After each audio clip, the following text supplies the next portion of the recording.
Oke guys, ini bangun tidur. Assalamualaikum warahmatullahi wabarakatuh. Oke, kita lanjutkan lagi ceritanya seperti biasa. Saya kaget guys. Oke guys. Bab 1143. Itu saja, si Luwak Zhao tiba-tiba meraung, matanya merah. Bunuh orang dan hancurkan hati mereka, ini benar-benar pembunuhan. Ini terlalu berlebihan, dingin sekali. Setelah Biksu Zhao kehilangan hati hukum tertingginya, orang-orang asing berpakaian hitam itu tentu saja tidak akan mengganggunya lagi dan mereka semua mengejar Ye Guan. Namun, kecepatan mereka jauh lebih lambat daripada Ye Guan. Tujuan Ye Guan saat ini adalah meninggalkan medan perang yang menghancurkan bintang ini, jadi dia meningkatkan kecepatannya hingga ekstrim. Tak lama kemudian, dia melihat bintang-bintang. Ye Guan menyipitkan matanya dan hendak mempercepat lajunya, ketika tiba-tiba, ruang dan waktu di depannya berputar aneh. Saat berikutnya, cahaya pisau aneh terbang keluar. Ye Guan menebas dengan pedangnya. Wah, cahaya pisau aneh itu langsung dipaksa kembali olehnya. Pada saat itu, beberapa pria berpakaian hitam tiba-tiba muncul di sekelilingnya. Ye Guan berhenti dan menatap pemimpin pasukan berbaju hitam yang tidak jauh dari sana. Pemimpin pasukan berbaju hitam itu memegang pedang panjang di tangannya dan juga menatapnya. Pria berpakaian hitam terkemuka berkata dengan suara serak, "Tinggalkan barang-barangmu dan pergi." Pada saat ini, Zuo Si juga muncul di samping. Dia menatap Ye Guan tanpa berkata apa-apa. Ye Guan tiba-tiba merentangkan kedua telapak tangannya, dan hati dewa alien terbang tepat di depan Zuo Si. Zuo Si melirik Ye Guan dengan sedikit keterkejutan di matanya. Pria ini terlalu bijaksana. Tentu saja, dia tidak keluar untuk membantu Ye Guan. Tujuannya juga sangat jelas, kita bisa bekerja sama, tetapi manfaatnya tidak bisa diambil sendiri. Tetapi dia tidak menyangka bahwa Ye Guan sudah mengerti maksudnya bahkan sebelum dia berbicara. Memikirkan hal ini, dia tidak bisa tidak memikirkan Zhao Siluak itu, dan alisnya langsung berkerut. Apa-apaan itu? Zuo Si menyimpan hati dewa alien. Dia berbalik dan menatap pria berpakaian hitam yang memimpin kelompok itu. Jelas, dia sekarang berdiri bersama Ye Guan. Pria terkemuka berpakaian hitam itu melirik mereka berdua dan berkata, "Silakan." Tetapi pada saat ini, Zuo Si tiba-tiba mengulurkan tangan kirinya dan melambaikannya dengan lembut. Sebuah susunan teleportasi tiba-tiba muncul di bawah kaki mereka berdua. Melihat kejadian ini, wajah pria berpakaian hitam itu berubah drastis. Dia bergegas maju dan menebas mereka berdua dengan pisau. Akan tetapi, tepat saat pedangnya mencapai mereka berdua, mereka menghilang. Diteleportasi pergi, di tempat itu, wajah pria berpakaian hitam itu tiba-tiba menjadi sangat garang. Seolah-olah dia telah memikirkan sesuatu. Dia tiba-tiba menoleh dan melihat ke kanan. Di ujung sana adalah Zhao Siluak yang belum pergi. Melihat pemimpin berpakaian hitam datang, wajah Meng Zhao tiba-tiba berubah, persetan. Pada saat ini, pemimpin orang berpakaian hitam telah bergegas ke arahnya. Luwak Zhao, saat Ye Guan membuka matanya, dia sudah berada di sebuah aula, atau lebih tepatnya, di sebuah ruang belajar. Namun, penelitian ini agak besar. Rak-rak buku di sekelilingnya dipenuhi buku-buku kuno berwarna hitam tebal. Ia berjalan ke salah satu rak buku, tetapi terhalang oleh penghalang tak terlihat. Pada saat ini, tiba-tiba terdengar suara langkah kaki di belakangnya. Ye Guan berbalik dan melihat Zuo Si yang berjalan ke arahnya. Zuo Si menatap Ye Guan, "Sudah bangun?" Ye Guan mengangguk, "Apa ini?" Zuo Si berkata dengan tenang, "Akademi Hukum Ilahi." Ye Guan menatap Zuo Si, "Kau memindahkanku ke sini." Zuo Si berkata, "Kamu bisa pergi kapan saja." Setelah mengatakan itu, Dia berjalan ke meja dan duduk. Dia mengambil pena emas dan mulai menggambar. Ye Guan tiba-tiba bertanya, "Aku mendengar dari Kaisar Fan Zhao bahwa Akademi Hukum Ilahi dulunya adalah Akademi Kekaisaran Reruntuhan Ilahi." Zuo Si meletakkan penanya dan berkata, "Apakah dia memberitahumu mengapa Akademi Hukum Ilahi kemudian meninggalkan Kekaisaran Reruntuhan Ilahi?" Ye Guan menggelengkan kepalanya. Zuo Si menatap Ye Guan, "Korup." Ye Guan sedikit mengernyit, membusuk. Zuo Si mengangguk, "Kekaisaran Shengsu sangat korup. Demi memperjuangkan segel ilahi tertinggi, mereka melakukan segala macam hal menjijikkan di dalam keluarga kerajaan. Tahukah kau mengapa Jenderal Qiongye meninggal? Itu karena mereka melakukannya dengan sengaja di dalam Kekaisaran Shengsu. Kekuatan Jenderal Qiongye benar-benar mengancam mereka. Jadi mereka bergabung dengan negeri asing untuk membunuh Jenderal Qiongye." Ye Guan berkata dengan suara yang dalam, "Apakah Kaisar Fan Zhao yang melakukannya?" Zuo Si menggelengkan kepalanya. "Bukan dia. Visinya tidak sekecil itu. Dia orang yang sangat kuat. Baik dari segi kekuatan maupun kemampuan, dia sangat kuat. Bahkan jika dia ditempatkan di seluruh Kekaisaran Shengsu, dia bisa menduduki peringkat 3 teratas. Sayang sekali dia lahir terlambat. Jika dia lahir puluhan ribu tahun lebih awal, mungkin dia masih bisa membalikkan keadaan. Tapi sekarang semuanya sudah terlambat. Baik itu Akademi Shenfa kita, Raksasa Tianrong, atau klan Dewa Besi, mustahil bagi mereka untuk kembali ke Kekaisaran Shengsu." Ye Guan berkata, "Apakah kamu tahu bahwa dia ingin menyatukan seluruh wilayah Shengsu?" Zuo Si mengangguk, niatnya tidak pernah disembunyikan. Tetapi, untuk saat ini, itu tidak mungkin. Jangan bicarakan tentang para bidat di negeri asing itu. Jika dia ingin bertindak sekarang, ketiga keluarga kita akan bekerja sama untuk menghadapinya. Sambil berbicara, dia melirik Ye Guan dan berkata, "Dia memintamu datang ke sini. Dia pasti ingin memanfaatkanmu. Kamu sangat pintar. Kamu seharusnya tahu ini." Ye Guan berkata, "Itu bisa dianggap sebagai kerjasama."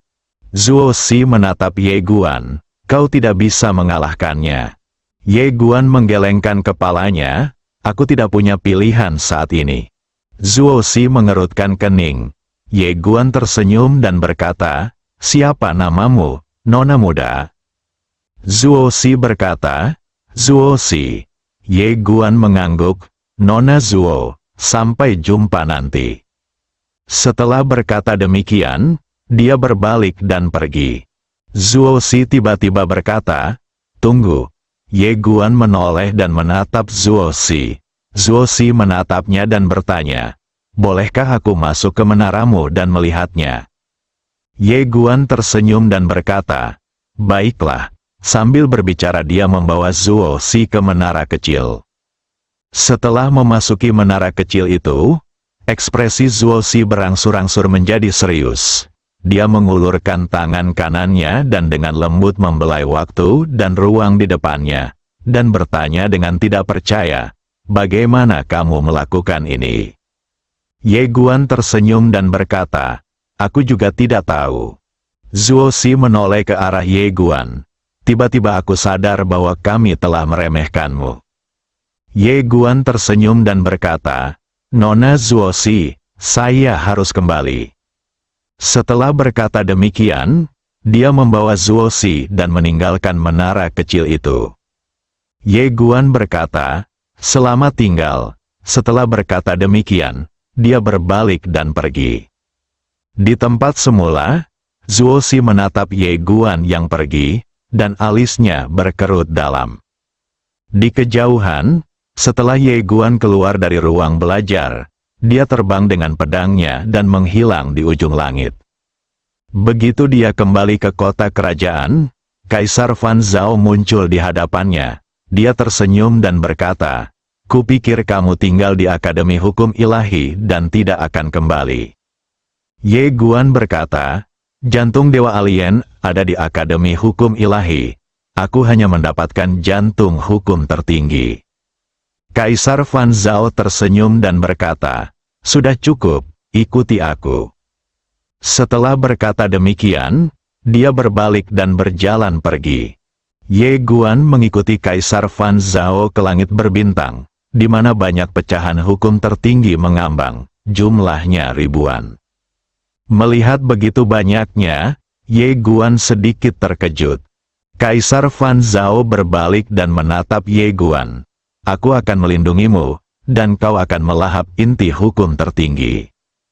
Ye Guan bertanya dengan serius, "Ada pertanyaan lainnya?" Kaisar Fan Zhao tersenyum dan berkata, "Ia akan menjadi lebih kuat." Ye Guan menatap Kaisar Fan Zhao. Setelah beberapa saat, dia mengangguk dan bertanya, "Bagaimana cara melahapnya?" Kaisar Fan Zhao tertawa. "Aku tahu kamu penasaran dengan tujuanku. Aku dapat memberitahumu dengan jelas bahwa kamu tidak perlu terlalu banyak berpikir. Tingkatkan saja kekuatanmu." Sambil berbicara, dia merentangkan telapak tangannya, dan jantung hukum tertinggi muncul di tangannya. Dia melihat jantung hukum tertinggi dan berkata sambil tersenyum, "Seperti yang diharapkan, itu adalah jantung Jenderal Qiongye. Itu sangat murni dan langka." Ye Guan berkata, "Saya mendengar bahwa dia dibunuh oleh Kekaisaran Sengsu Anda dan negeri asing." Kaisar Fan Zhao mengangguk. "Benar." Ye Guan menatap Kaisar Fan Zhao, yang tersenyum dan berkata, "Jangan menatapku. Itu karena para penguasa generasiku di Kekaisaran Sengsu tidak kompeten. Hanya mereka yang tidak kompeten yang akan takut pada orang-orang di bawah yang menjadi kuat." Ye Guan mengangguk. "Aku sudah mengenalmu begitu lama, dan akhirnya kau mengatakan sesuatu yang manusiawi." Kaisar Fan Zhao tertawa. "Baiklah, mari kita berhenti bicara omong kosong dan mulai melahap." Setelah berkata demikian, dia memegang jantung hukum tertinggi dan menamparkannya langsung ke wajah Ye Guan. Wah, Ye Guan! Saat berikutnya, mata Ye Guan tiba-tiba membelalak, dan dia langsung melepaskan semua niat pedangnya untuk menekannya, karena dia merasa bahwa energi yang terkandung dalam jantung hukum tertinggi hendak meledakkan tubuhnya. Kaisar Fan Zhao berkata, "Kehendaknya ada di menara kecilmu, kan?" Tanpa menunggu Ye Guan menjawab, dia merentangkan kedua telapak tangannya, dan menara kecil itu muncul di tangannya. Dia menggoyangkannya dengan lembut, dan keinginan yang mengerikan itu langsung ditarik keluar dengan paksa olehnya. Namun, keinginan itu langsung terjepit di tangannya dan tidak bisa bergerak sama sekali. "Xiaota," Kaisar Fan Zhao menatap Ye Guan dan berkata sambil tersenyum, "Ini adalah keinginan Jenderal Qiongye. Meskipun hanya 1/10 dari kekuatan puncaknya, itu tidak dapat diremehkan untukmu sekarang. Habisi semuanya." Sambil berbicara, dia merentangkan kedua telapak tangannya, dan aura mengerikan itu benar-benar menembus langsung ke dalam alis Ye Guan. Ledakan, mata Ye Guan tiba-tiba membelalak, dan pakaiannya hancur berkeping-keping. Pada saat ini, darah emas yang tak terhitung jumlahnya muncul di bawah kulitnya dan di pembuluh darahnya. Kaisar Fan Zhao melirik Ye Guan dan menggelengkan kepalanya, tidak lebih dari itu. Ledakan, pada saat ini, aura darah yang mengerikan tiba-tiba keluar dari tubuh Ye Guan. Garis keturunan yang gila, di dalam jantung hukum tertinggi tersebut, tidak hanya terdapat kekuatan hukum tertinggi yang dahsyat, tetapi juga kekuatan darah yang dahsyat, dan kekuatan darah inilah yang merupakan garis keturunan nomor 1 di tanah reruntuhan dewa, garis keturunan tertinggi.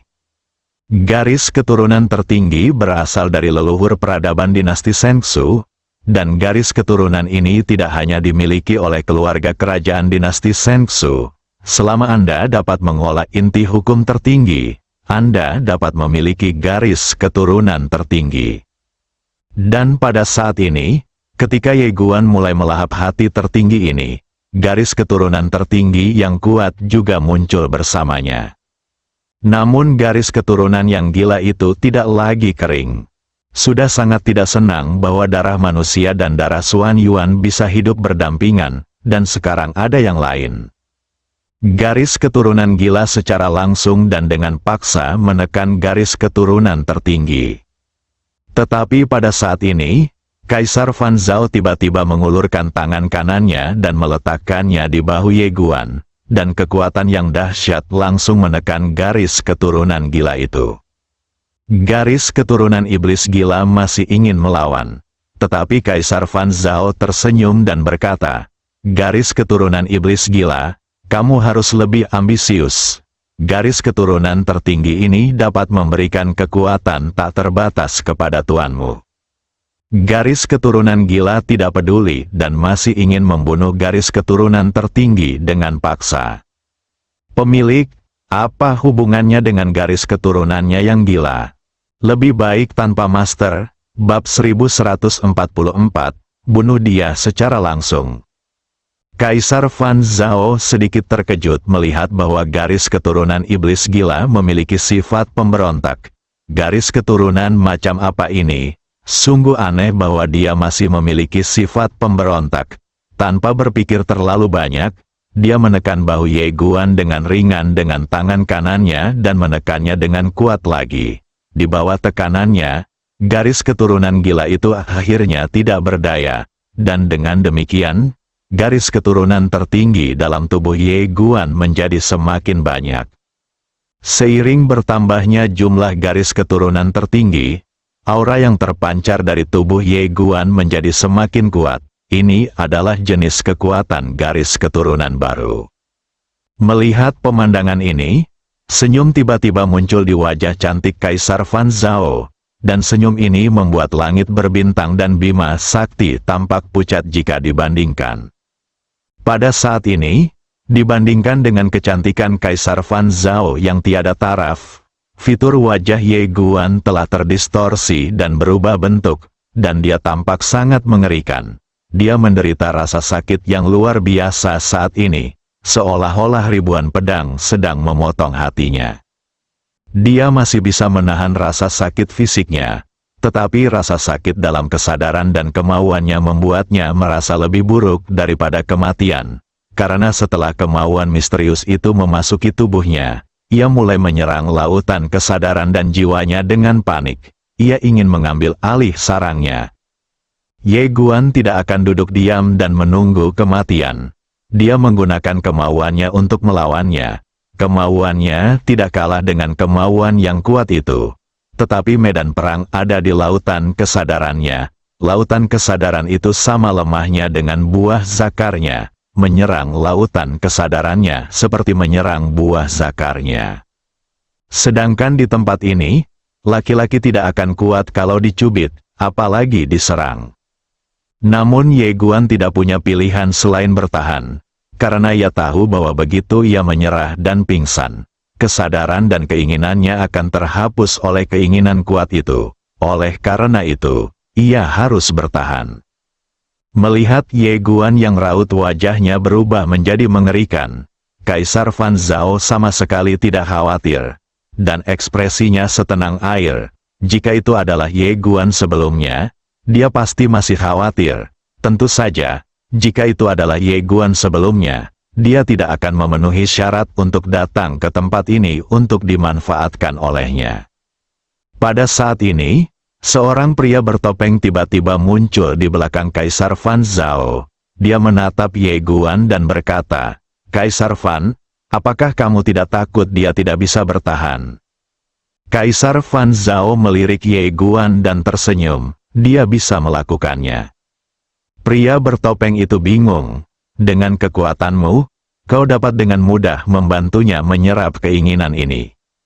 Kaisar Fan Zhao menggelengkan kepalanya. Tanpa harus melewati dingin yang menusuk tulang, bagaimana bunga plum bisa harum semerbak? Air menjadi pemandangan saat mencapai jalan buntu, dan manusia menemukan kehidupan saat mereka mencapai jalan buntu. Ia harus menempuh jalannya sendiri. Jika ia bahkan tidak bisa melewati sedikit kesulitan ini, bagaimana ia bisa menjadi orang yang berguna? Pria bertopeng itu menatap Kaisar Fan Zhao dan berkata dengan suara yang dalam, apakah Anda benar-benar ingin dia menjadi raja tanah Shenzhou? Kaisar Fan Zhao tersenyum dan bertanya, mengapa, menurutmu dia tidak memenuhi syarat? Pria bertopeng itu melirik Ye Guan, dan setelah jeda sebentar, dia berkata, jika ini pertama kalinya aku bertemu dengannya, dia tentu saja tidak memenuhi syarat. Saat itu, selain memiliki pendukung, dia hanyalah seorang pemuda dengan bakat yang bagus, dan dia tidak memiliki potensi untuk menjadi pria yang kuat. Tapi sekarang, aku akui bahwa dia mengejutkanku. Kaisar Fan Zhao menatap Ye Guan dan tersenyum. Saya juga terkejut. Ketika saya membuat rencana, saya tidak menganggapnya serius. Seperti yang Anda katakan, tanpa pendukung, dia hanyalah remaja berbakat. Di seluruh jagat raya, dia hanya lumayan. Namun, saya tidak menyangka dia berani bertaruh seperti itu dengan Master Sekte Jing. Saya tidak menyangka dia bisa menemukan hatinya yang sebenarnya dan berpegang teguh pada itu. Pria bertopeng itu berkata, jadi, kamu mengubah rencanamu. Kaisar Fan Zhao menatap ke kedalaman langit dan tersenyum. Senyum ini agak tidak terduga. Lebih baik alam semesta ini memiliki keteraturan. Tentu saja, tatanan ini harus ramah kepada kita. Pria bertopeng itu melirik Kaisar Fan Zhao. Matanya penuh ketakutan. Meskipun dia bekerja sama, dia tidak tahu niat sebenarnya dari Kaisar Fan Zhao. Tak seorang pun dapat melihat wanita ini. Meskipun keduanya sangat dekat dengan Ye Guan saat ini, Ye Guan sama sekali tidak dapat mendengar percakapan mereka. Tentu saja, dia tidak punya energi untuk mendengarkan percakapan mereka sekarang. Saat itu, dia merasakan sakit yang amat sangat sehingga kesadarannya kabur. Matanya merah dan raut wajahnya berubah. Dia tampak seperti binatang buas dengan ekspresi yang amat ganas. Tunggu, hanya itu yang ada dalam benaknya sekarang, ia harus bertahan. Dia tidak mungkin jatuh di tempat ini. Waktu berlalu sedikit demi sedikit, dan kesadarannya benar-benar kabur pada saat ini. Tetapi dia memiliki keyakinan dalam pikiran dan hatinya, untuk bertahan. Tidak ada ambiguitas dalam iman. Tak lama kemudian, ketika darah tertinggi di tubuhnya menyebar ke seluruh tubuhnya, cahaya keemasan tiba-tiba melesat dari tubuhnya dan melesat langsung ke kedalaman alam semesta. Pada saat yang sama, keinginannya benar-benar secara langsung menekan keinginan Qiongye, dan kemudian secara bertahap melahapnya. Melihat pemandangan ini, sudut mulut Kaisar Fan Zhao sedikit terangkat. Namun, pada saat ini, sesuatu yang aneh terjadi. 3 kekuatan darah yang mengerikan tiba-tiba meletus dari tubuh Ye Guan.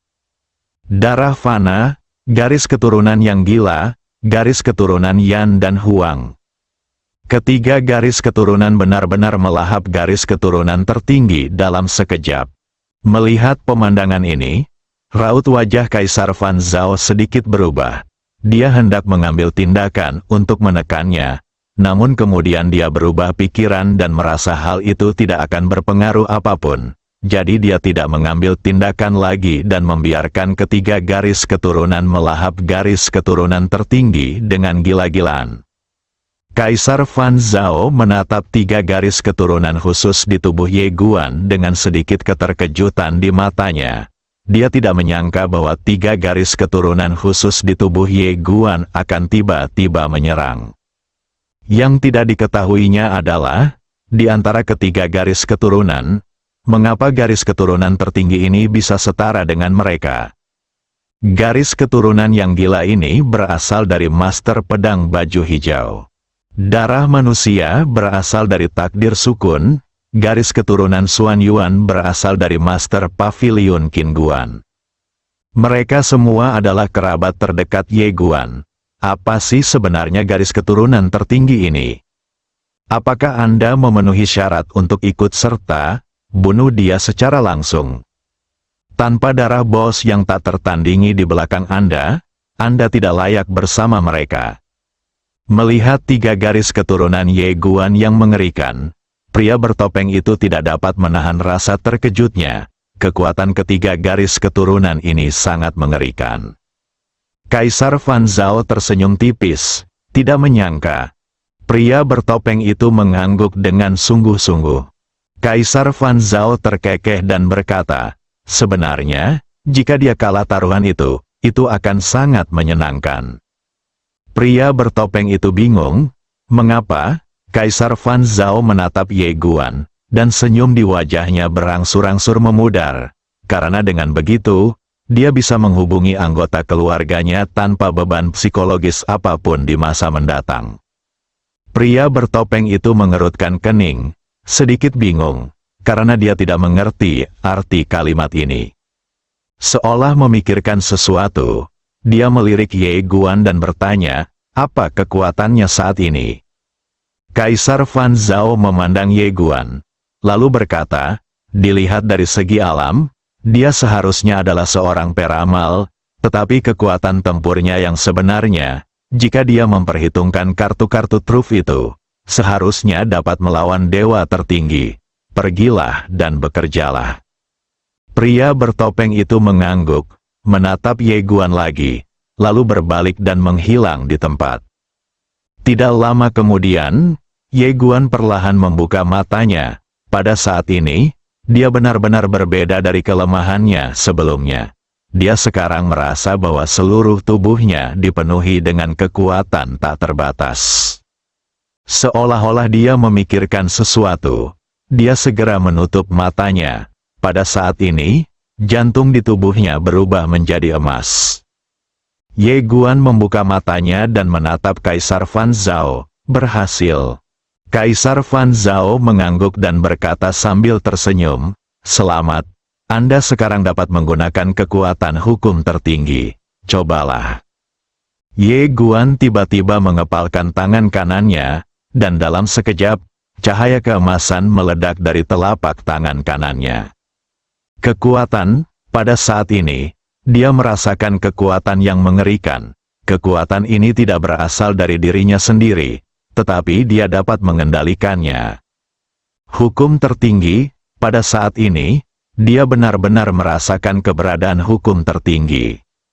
Hakikat hukum, harus dikatakan bahwa Ye Guan masih sedikit terkejut, bukan karena kekuatan yang terkandung dalam hukum ini, tetapi karena aturan dalam hukum ini. Pendiri peradaban dinasti Shengsu sebenarnya mengubah semua hukum menjadi semacam kekuatan.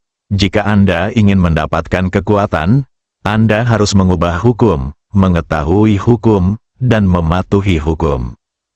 Hukum adalah wilayahnya, Anda tidak ingin memperbaikinya.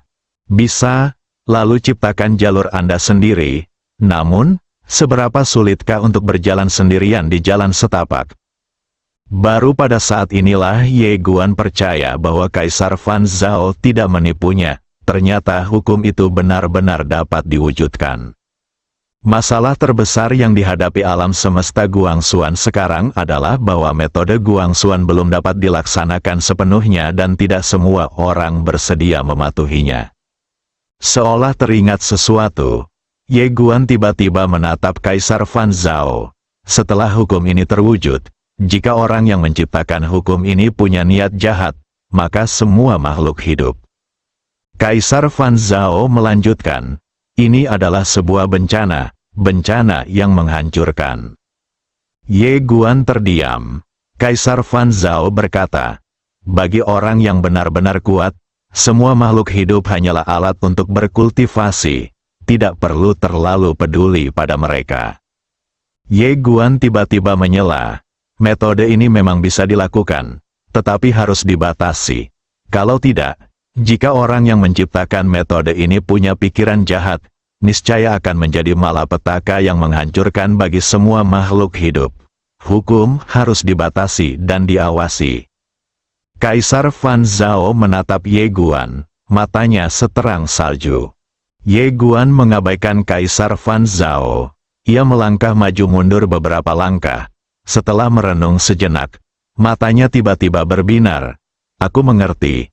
aku bisa membiarkan Master Sekte Jing berpartisipasi dalam perwujudan Guan Xuanfa. Ia akan mengawasi Guan Xuanfa dan aku. Jika aku punya niat buruk, ia bisa campur tangan atau menghentikanku dengan paksa. Dengan cara ini, aku harus berhati-hati dan tegas pada diriku sendiri di masa depan. Kaisar Fan Zhao tersenyum dan berkata, "Mengapa kamu tidak bisa menemukanku? Bagaimana mungkin aku lebih lemah darinya?" Kali ini suaranya lebih lembut dari sebelumnya. Ye Guan menatap Kaisar Fan Zhao, lalu berkata, "Nona Fan, jika Anda jadi saya, apakah saya berani mempercayai Anda?"